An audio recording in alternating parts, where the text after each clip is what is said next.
Gracious God, we ask that you open our ears to what your word has to say. So that you open our minds to hear what you have for the scriptures say to us. So as we read your scriptures this morning, make it meaningful in our hearts. Pray in Jesus' name. Amen. Our scripture reading this morning is from Mark's Gospel, chapter 10, verses 43 to 45. Listen for the word of God. Jesus said, "But it is not so to be so among you. Whoever wishes to become great among you must be your servant. And whoever wishes first to be first among you must be the slave of all. For the Son of Man did not come to be served, but to serve, and to give his life as a ransom for many." This is the word of the Lord. Thanks be to God.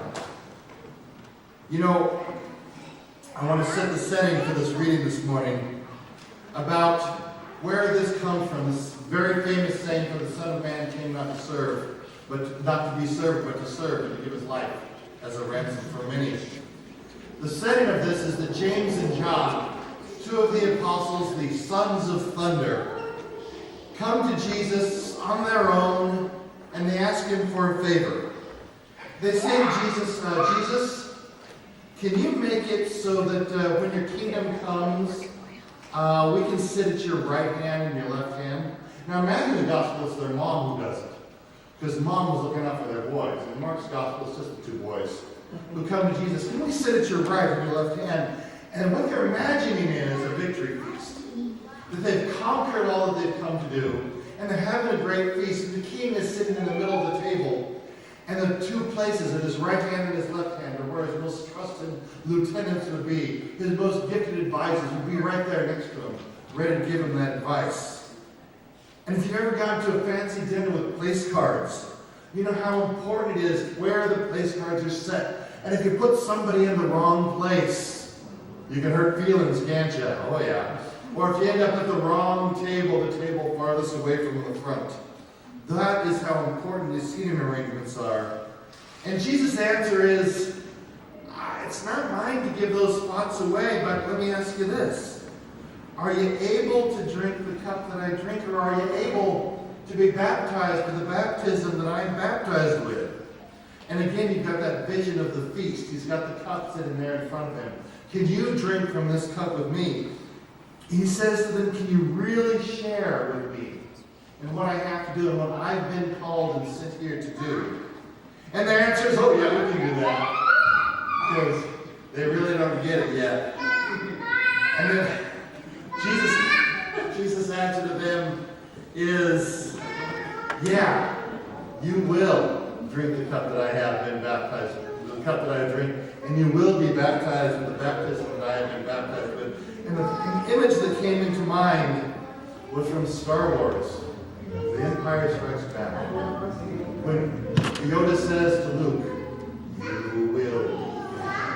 I can almost see Jesus saying to James and John, "Yeah, you will be baptized with the baptism that I have. You will drink this cup of sorrow. Be ready for that. But it's not my place to give those away." And then the other 10 disciples heard about this, and they get upset. They get upset with James and John because they didn't think about asking the question. It's like, why didn't we think about that? How come you guys came up with that first? Or were they upset with James and John because James and John had the gall to ask Jesus for this special favor? I can see them all vying for attention like little kids. "We want Jesus. We want to sit Jesus." When I do flock and I sit down on the floor with the kids, they fight for who can sit next to me or on my lap, and constantly taking kids off and pushing them off my lap and getting them where they belong. And it's just like, I think Jesus is doing the same thing with his 12 apostles. They want to be there. And that's for our story that I read today, just these few short passages. Jesus needs to explain that the way things were is not the way that things will be. In the old days, with the Gentiles, they lorded it over one another. Now that the kingdom of Jesus has come to you, that lording it over one another and putting others first is gone. The new pattern that we have is different. In the world, everyone is trying to be number one. Even in our world today, people want to be number one. There's a book from the 1970s called Hope for the Flowers, one of my favorite books. In fact, my first iteration here at Northminster, Bill Lane and I wrote a whole Bible study around this that we did with the youth group. It's a story about caterpillars who have an overwhelming desire to get up in the world. And this one caterpillar, Stripe, sees these pillars, and he crawls over these pillars, and he finds out that they're caterpillar pillars. And they're piles of caterpillars crawling up on top of each other, trying to get up in the world, trying to get to the top. And so he climbs in, and he steps on the other caterpillar, and it doesn't matter who he's stepping on. He even steps on his friend Yellow, who's the other character in this book, and to get to the top. They don't care who they step on. They're just trying to get there. It's analogous to our trying to achieve by pushing others aside. That I'm going to get to where I want to be by putting you down. That I'm going to get to where I want to be because I'm better than you are. Please know we're just talking about that a little bit up here. It's only by helping one another, though, that the caterpillars find out the real way to get up. They have to leave the caterpillar pillar because when they get to the top, they find out that there's nothing really there. The only way they can achieve the goal of giving up is to give up being a caterpillar and to become a butterfly. That's the only way they can do it. They have to leave their old ways behind. They have to wrap that cocoon around themselves and risk what they were to become what they can be. Jesus takes the world as he so often did, and Jesus flipped it on its head. In order to be number one, he says, you have to serve others. The number one is the servant of all, not the one who lords it over others. But what does that really mean? Does that mean that in order to be first in God's kingdom, we have to let other people walk all over us? Does that mean that leaders shouldn't lead? Does that mean that somebody who's got leadership skills shouldn't be the leader of the group? What would that do to a company if it didn't have a good CEO at the helm? But that CEO needs to be a CEO by serving and making sure that all of the other workers are taken care of. Or a sports team that doesn't listen to their coach, that does their own thing. A good coach is going to make sure that everyone is taken care of. Or how about a military unit? You've got to have a lieutenant, a captain, or a good first sergeant. Somebody has to be in charge, but a good first sergeant is going to take care of his soldiers. A good captain is going to take care of his soldiers and make sure they're cared for. It means, this new flipped on its head worldview, that we need to do things for other people. Not just let ourselves be stomped on, but doing things for other people. It means putting the needs of others before your own needs. There's a board game called Scruples. I can't find my copy of it. I must have given it away to somebody. But anyway, there's a series of questions. And on the questions, that you put a question out and ask you a question, and you answer the question, and then the other people on the team that are playing against you have to decide if you're telling the truth or not. Would you really do that thing like if you found a dollar bill on the ground? Would you put it in your pocket, or would you try to find out who it belonged to? Those kind of questions. One of the questions is, if a friend of yours called you at 4 o'clock in the morning, would you go help them out? Some people go, no. Some people go, yes, and others look at them and go, no, we voted against you. I got a call once from a high school girl when I was in Iowa at 4 o'clock in the morning.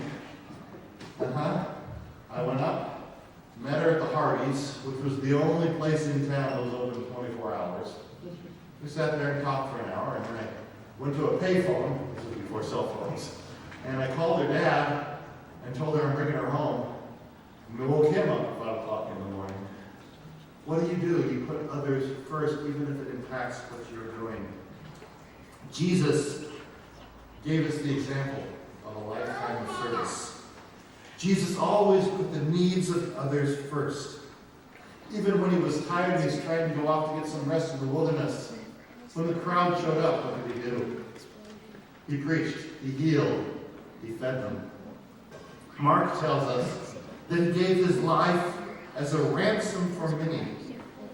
A ransom is a payment you give to set people free, to set others free from bondage of selfishness. He came to ransom us from the bondage of separation from God. He came to bring about relief from hunger, from illness. This is a congregation that serves. We served with IHELP, and when that went away, we served the warming shelter. We were always available if they needed something. They could rely on us to give them a call. We do 2 days a week, 2 days a month. The first and fourth Sunday, and sometimes some others.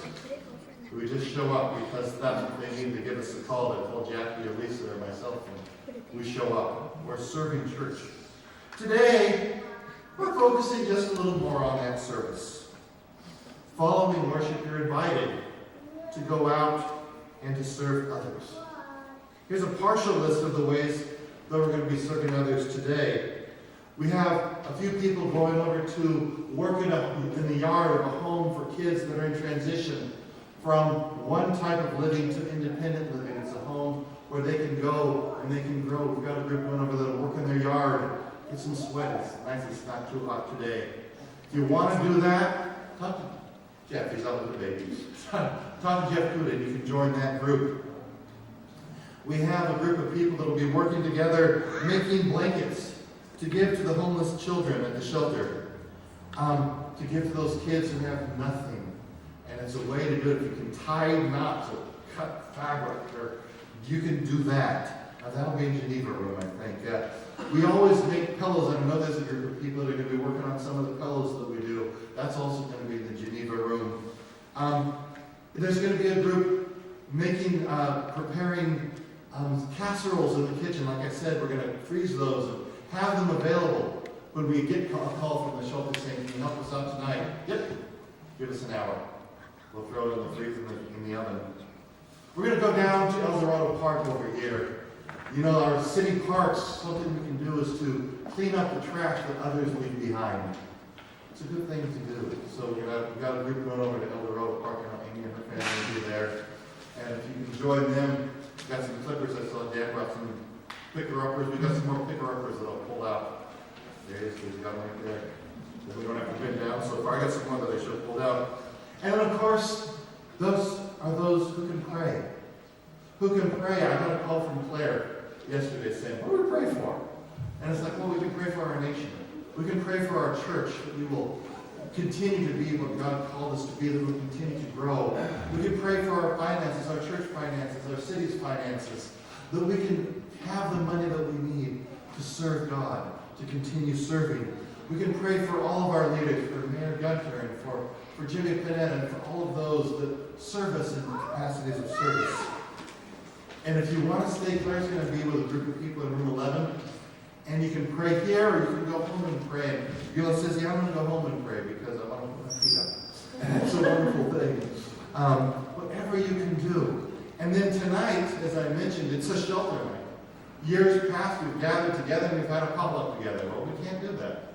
Somebody suggested, why don't we all go down to the shelter and have a meal with them? It's like, that would be wonderful, but there's not enough room. There's just not enough room. They're so full.